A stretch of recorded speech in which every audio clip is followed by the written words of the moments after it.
असं वाटतंय मी खरंच अल्लू बरोबर उभी आहे. त्याला भेटायची इच्छा पूर्ण होईल की नाही माहिती नाही, पण त्याच्या बरोबर फोटो काढायची इच्छा मात्र तू पूर्ण केलीस रे बाळा. अहो आजी, हा फोटो मी तुम्हाला फ्रेम सुद्धा करून देऊ शकतो. हो, मग मी माझ्या रूम मध्ये समोरच लावून ठेवीन. आजी, बहुतेक सगळे फोटो सेंड झालेत. हा, मी येतो. हा,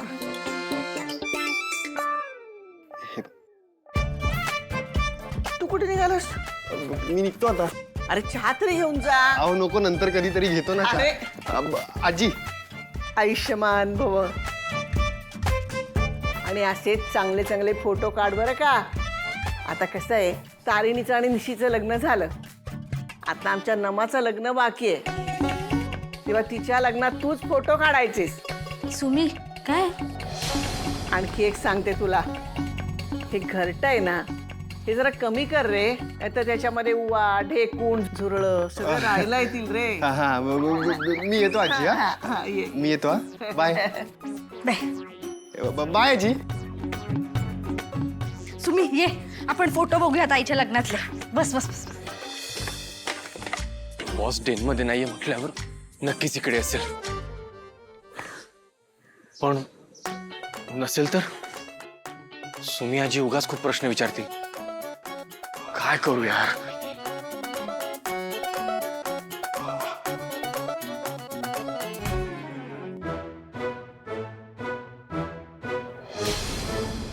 टेक्नो, तूच टेक्नो, इकडे इकडे इकडे इकडे. हाय केडी सर, तुम्ही? काय काय तू इथे काय करतोय? मी ते बोललो ना तुम्हाला, माझं काम करायला आलो होतो. कसलं काम?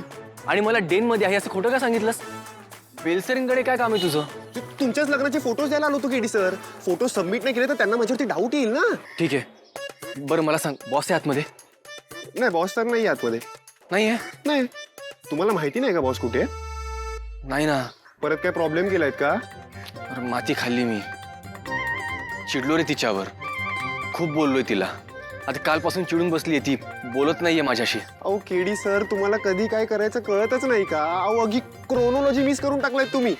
आधी प्रेमात पडायचं असतं, मग लग्न करायचं असतं, आणि मग त्यानंतर भांडण करायचं असतं केडी सर. झालं आता, आता काय करू सांग ना. तुमचा ना मिलेनियलचा हा प्रॉब्लेमच आहे की आधी तुम्ही प्रॉब्लेम क्रिएट करता आणि मग तो सॉल्व्ह करायसाठी आम्हा जेनझीजकडे येता. आधी तुम्ही हे एक्सेप्ट करा दॅट जेनझीज आर प्रो देन. अरे हो रे बाबा, तू हुशार आहेस. हा बस, आता सांग ना मला काय करू. एक प्रो टिप देऊ? काय? जाऊन बॉसला सॉरी बोलून टाका. सॉरी पेक्षा दुसरा असा कमाल शब्दच नाहीये. ठीक आहे, तिला शोधतो आणि एक तसं सॉरी म्हणून टाकतो. ठीक आहे, चल. ओ इकडे काय चाललात? सॉरी बोलायला सांगितलं की लगेच चाललात?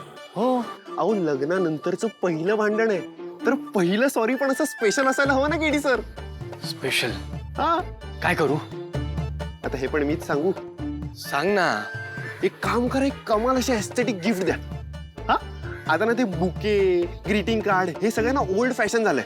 हा, अहो केडी सर, असं काहीतरी करा की जे बॉसला आयुष्यभर लक्षात राहिलं पाहिजे. आणि असं काहीतरी द्या ना की जे बघून बॉसचा राग रुसवा सगळं असा निघून गेला पाहिजे. असा म्हणतो, पण मी हे करतो. आणि जर हे तिला नाही आवडलं आणि तिला परत राग आला तर काय करू? अहो 101% आवडणार KD sir. This is your only solution. Go get it bro. Techno, thank you यार, म्हणजे तू खरंच खूप मदत केली. थँक्यू. तर तुम्ही माझे साडू होणार आहात तर एवढं करायलाच हवं ना. काय? ही ओल्ड फॅशन सोडून द्या. समजलं ना? ओल्ड फॅशन सोडून नवीन कपडे नवीन घालायचे आपल्याला. स्किन ग्लो करायची. आता तू बघत रे, हा केदार त्याच्या तारिणीसाठी काय करतो ते. केदार?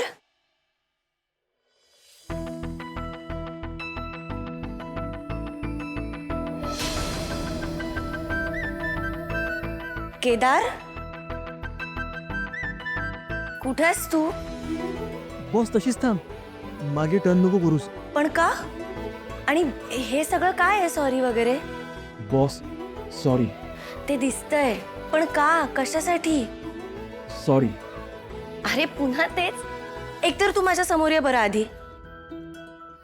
जे बोलायचे ते बहुतेक मी तुझ्या समोर नाही बोलू शकणार.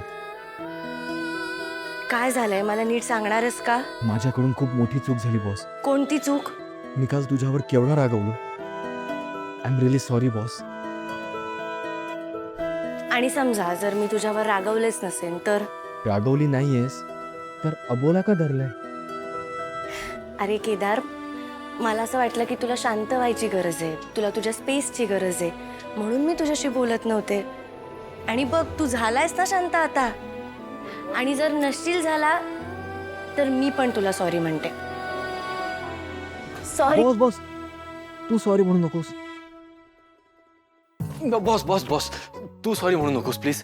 मी सॉरी म्हणतो. अरे पण का? ते माझ्या तोंडाला येईल ते मी बोललोय तुला. उगाच रागवलो. मला रिअलाइज झालं की यात तुझी काही चूक नाहीये. सगळी चूक दयानंद खांडेकरांची आहे. खूप इमॅच्युअर वागलोय मी बॉस. त्यासाठी हे सॉरी. त्यासाठी एवढं? आता जेवढी मोठी चूक तेवढं मोठं सॉरी असायला पाहिजे ना. आणि इथून पुढे मी तुला काहीच म्हणणार नाही. तुझी चूक असो नसो, मी बोलताना कायम तुझा रिस्पेक्ट ठेवून बोलेन. एक बॉस म्हणून सुद्धा आणि एक मैत्रीण म्हणून सुद्धा. खरं तर तू माफी मागणं मला अपेक्षितच नव्हतं. तरी पण जर तुला तुझ्या वागण्याचा पश्चाताप होत असेल तर हे ऐकून मला खरंच बरं वाटतंय. खरं सांगायचं तर सॉरी हा खूप छोटा शब्द आहे. तो जितका छोटा आहे ना, त्याच्यापेक्षा जास्त मोठा लोकांचा इगो असतो. कधी कधी माणसांना स्वतःची चूक माहिती असते, पण त्यांच्या इगोमुळे ते माफीच मागत नाहीत. सॉरी किती मोठ्या अक्षरात लिहिलंय हे महत्वाचं नाहीये. सॉरी म्हणताना आपण किती मोठ्या मनाने माफी मागतोय हे महत्वाचं आहे. तुझं मन सुद्धा तेवढंच मोठं आहे ना. तू सगळ्यांना सांभाळून घेतेस ना, मग माझी ही चूक सांभाळून घे ना प्लीज. मला एक संधी दे. तुला संधीची नाही, वेळेची गरज होती आणि मी तुला तो वेळ दिला. आणि केदार, आपल्या रागावर कसा कंट्रोल करायचा हे टीम तारिणीचे ऑफिसर केदार देवकी यांना माहिती आहे. कारण आपल्याला ते ट्रेनिंगच्या वेळेस शिकवलंय. हो ना? हो बॉस. सॉरी. पुन्हा सॉरी? नाही म्हणजे केदार, मला माहिती आहे जे काही तू वागलास ते रागाच्या भरात वागलास. पण केदार, मला याही गोष्टीची खात्री आहे की तुझ्यातला आणि बाबांमधला गैरसमज लवकरात लवकर दूर होणार आहे. बॉस, मुमेंट आपली आहे ना, दुसऱ्यांबद्दल नको बोलायला. आणखी एक गोष्ट, तू तू खूप वेगळा आहेस. आणि तुझ्यासारखा मुलगा माझा मित्र आहे, त्याच्यामुळे मी खूप लकी आहे. आणि माझ्यापेक्षा जास्त लकी कोण आहे माहिती आहे का? कोण? तुझ्या आयुष्यातली ती. विश्वासाचं एक गाव असावं, मैत्रीचं त्याला नाव असावं, छोटं मोठं कोणीही नसावं, समानतेचं नातं असावं, सुखदुःख हक्कानं सांगता यावं, हक्कानं माफी मागता यावं.